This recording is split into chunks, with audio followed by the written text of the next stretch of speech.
Okay, so are you ready to dive into something that can seriously boost your impact as a leader? I'm all ears. We're talking delegation, Okay. and not just the basics. We're going deep into practical strategies pulled from this awesome guide we found. It's funny because we hear all the time that delegation is key. Right, like it's the magic bullet for leaders. Exactly. But then it can feel kind of scary to actually let go. And sometimes it seems faster to just do everything yourself. Oh, yeah, I've definitely been there. But this guy really breaks it down and shows how delegation done right is like having a superpower. Okay, so less about feeling overwhelmed, more about unlocking that next level. Exactly. It even says CEOs who are strong delegators see like a 33% increase in revenue. Wow, okay, that's a serious number. Right. Yeah. So we're going to unpack all of that.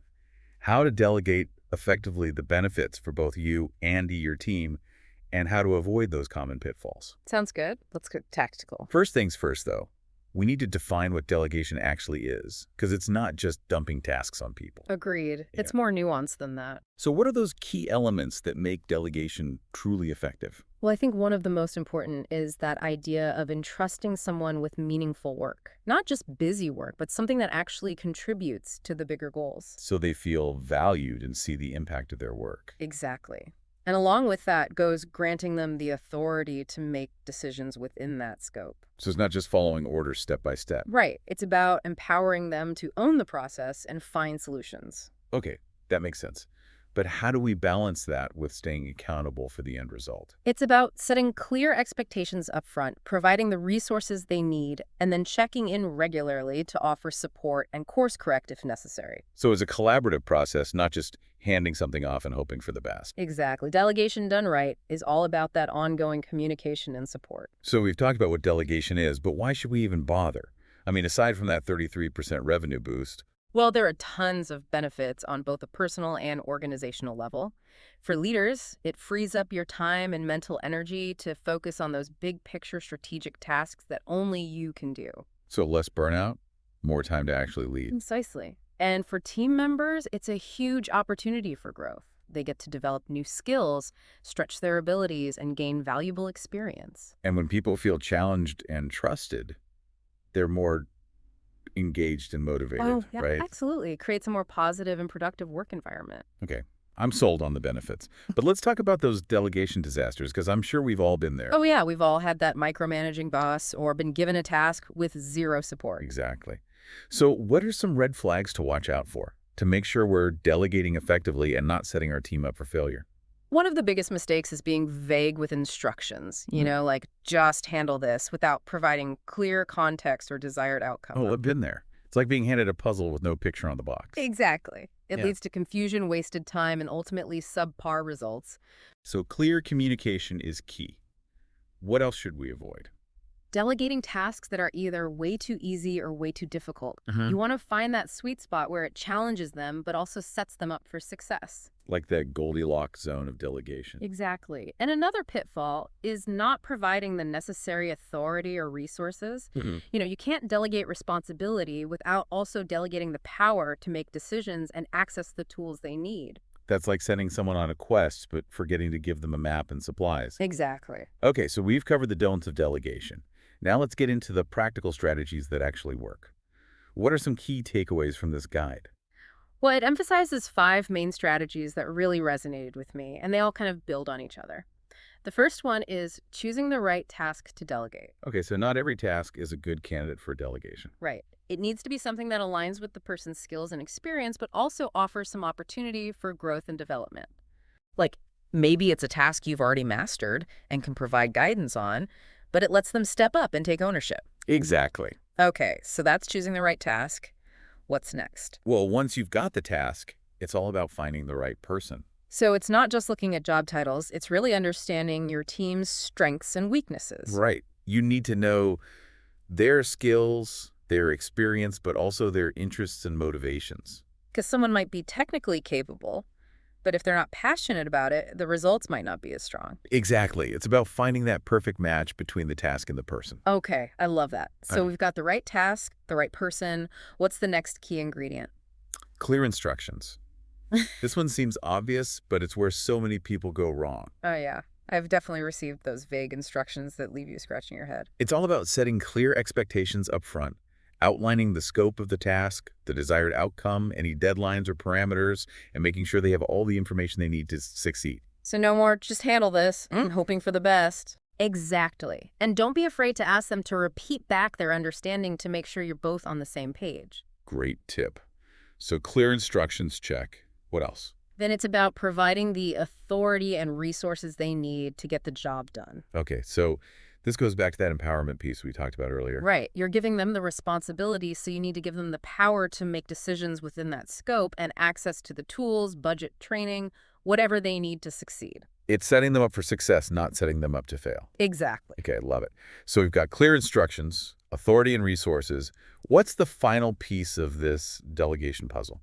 It's establishing a feedback loop. Delegation isn't a set-it-and-forget-it situation. It's about ongoing communication and support. So checking in regularly, offering guidance, addressing any challenges, celebrating successes. Exactly. It's about being a coach and a mentor, not just a dictator. I love that analogy. So these 5 strategies, clear instructions, the right person, authority and resources, choosing the right task, and a feedback loop. It feels like a really solid framework for approaching delegation in a more intentional and effective way. Absolutely. And the best part is they're adaptable to any situation, whether you're leading a small team or a large organization. This is great stuff. But let's be real, delegation can be tough. Sometimes it's hard to let go of control, or we worry about things not being done perfectly. Oh, yeah. Those are some common roadblocks that can trip us up even when we know the right steps. So how do we overcome those challenges and really master this delegation thing? Well, that's what we're going to dig into next. Stay tuned, folks, because we're about to get even more practical and tactical. Get ready to level up your delegation game. So, we've laid out this framework for delegation, right? But now let's talk about the real world stuff. Yeah, because it's not always smooth sailing. Right. Like sometimes even when you know what you should do, it's tough to actually put it into practice. Totally. Hmm. One of the biggest things I struggle with, and I bet a lot of our listeners do too, is that feeling of like, I just got to do it myself. Oh, yeah. Classic. It's like the perfectionism trap. You think if I want it done right, I got to handle it. Exactly. But then you end up totally overloaded and burnt out. And ironically, you're probably less effective overall because you're spread so thin. Okay, so how do we break free from that I have to do it all mentality? Well, it starts with kind of a mindset shift. You got to realize that delegation isn't about losing control. It's about leveraging the strengths of your team. So instead of seeing it as giving up responsibility, it's more about empowering others to shine. Exactly. You're the conductor of the orchestra, right? You don't play every instrument yourself, but you guide the whole beautiful symphony. Love that analogy. Huh. Okay, so we're trusting our team, but what about the time crunch? I swear sometimes it feels faster to just do it myself, even if I know I should delegate. Ah, the time trap. It's a sneaky one. We think short term, it'll take longer to explain it than to just do it. But that's not seeing the bigger picture. So it's like an investment. You put in a little extra time up front, but it pays off big time later. Exactly. Think about it. Every time you delegate effectively, you're not just checking off a task, you're actually building your team's capacity. So they can handle even more in the future. And I can focus on those bigger picture things. Right. The stuff that only you with your expertise and leadership can really tackle. Okay, that makes sense. But another fear that holds me back is making mistakes. What if I delegate something and it goes wrong? Yeah, that's a valid concern. Nobody wants to set their team up for failure. But you got to remember, mistakes are part of learning. So it's more about creating an environment where it's okay to make mistakes as long as we learn from them. Exactly. Psychological safety. That's Yeah. key. People need to feel comfortable asking questions, seeking help, and knowing they won't be punished for trying. And that starts with us as leaders, right? Absolutely. Model that behavior. Yeah. Be open about your own mistakes, what you learn from them. It creates a culture of continuous improvement. Okay, love that. Yeah. So mistakes are okay as long as we learn. But what about that fear of losing value? If I delegate all the important stuff, will people think I'm not essential anymore? Oh, I hear this one a lot. It's a natural worry. But honestly, delegating well is a sign of strong leadership. So it's not about hoarding tasks to prove yourself. It's about knowing how to maximize the whole team's potential. Exactly. You're not just getting stuff done. You're building a high-performing team. Yeah. And that makes you even more valuable to the organization. Okay, I'm convinced. But before we move on, I want to circle back to something we mentioned earlier, that idea of delegation being crucial for organizational success. Why is that especially true in today's crazy, fast-changing world? Great question. Because think about it, the world of work is completely different than it was even a few years ago. Right. Remote work, AI, all that. Exactly. And in that kind of environment, organizations need to be agile. They need to be adaptable. And that requires a team of empowered people who can step up and take ownership and make decisions. So it's not just about today's to-do list. It's Yeah. about building that foundation for long-term success. Exactly. Delegation fosters trust, collaboration, innovation. It empowers individuals to grow, which creates a more adaptable and resilient workforce for whatever the future throws at us. Wow, that's powerful. So delegation is about way more than just tasks. It's about creating a whole culture of empowerment and growth. Couldn't have said better myself. You're not just getting work done, you're building something truly sustainable, both for yourself and for the organization. This is fantastic. I'm so glad we're having this conversation. But let's get practical. What's one small thing our listeners could delegate this week to start putting these ideas into action? Ooh, I like that challenge. Let's see. Think about a task that's eating up your time, but doesn't require your unique skill set? Like something someone else could totally handle with a bit of guidance. Exactly. Could be scheduling meetings, gathering data, creating a presentation, just something to free you up for those bigger picture things. Start small, build confidence, and see what happens. Exactly. And remember, delegation is a journey. It's not like you suddenly become a master delegator overnight. It's about constantly learning and adapting. Okay, so we've got our challenge for the listeners. But now I'm curious. If delegation is this cornerstone of success, how do we make sure our approach keeps up with this crazy, fast-changing world? That's the million-dollar question, isn't it? It's been awesome digging into this whole delegation thing. Right, yeah. Totally eye-opening. But there's one more layer I want to explore. What does delegation look like in the future of work? With all the changes happening. That's a great question. Because the principles we've been talking about, they're timeless. But how we apply them, that's definitely evolving. For sure. I mean, just think about remote work. That's a whole different ballgame. Absolutely. Like when you're not physically together, Yeah. that trust and communication piece becomes even more crucial. Makes sense. You can't just pop by someone's desk for a quick check-in. Exactly. Mm. So you got to be super intentional about setting clear expectations up front, having those regular virtual meetings, leveraging tech to stay connected, all that. So out of sight shouldn't mean out of mind.